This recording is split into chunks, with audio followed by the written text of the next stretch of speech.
Então temos uma amostra de gás perfeito encerrada num cilindro.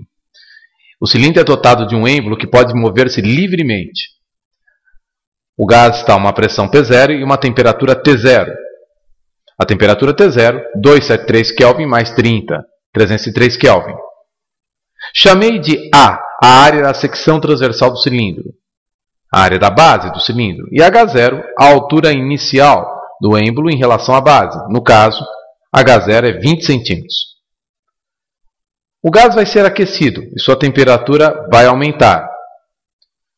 Quando a temperatura do gás aumenta, a tendência é que ele sofra expansão. E neste caso ele pode sofrer expansão, pois a tampa, o êmbolo, move-se livremente sem atrito.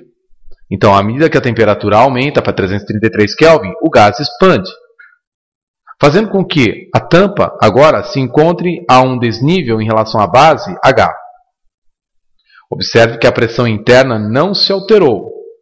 Haveria alteração da pressão interna caso o êmbolo não se movesse livremente. Então, é uma típica transformação isobárica. Muito bem.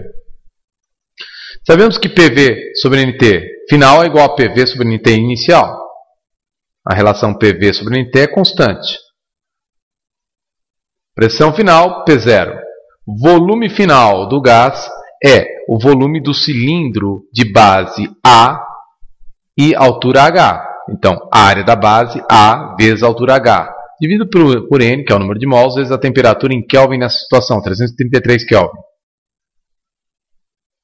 As condições iniciais são pressão P0, a mesma área da base, vezes a altura, agora temos a altura inicial, H0, 20 centímetros, sobre número de mols, vezes 303 Kelvin. Vamos simplificar os termos comuns. N, P0, A. Se multiplicarmos em cruz, teremos que 333 vezes 20, dividido por 303. Isso equivale a aproximadamente 22 centímetros. Então, qual foi o aumento percentual da altura do êmbolo em relação ao solo? Ora, 20 centímetros correspondem a 100%. 22 menos 20, que foi a variação da altura em relação à base, equivale a uma certa porcentagem.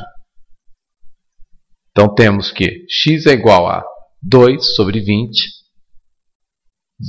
multiplicado por 100%. Então, nós temos então que x é igual a 10%. Então, a altura da tampa em relação à base aumentou de 10%. Alternativa correta, B. Lembre-se, a relação PV sobre NT é válida para a temperatura em Kelvin.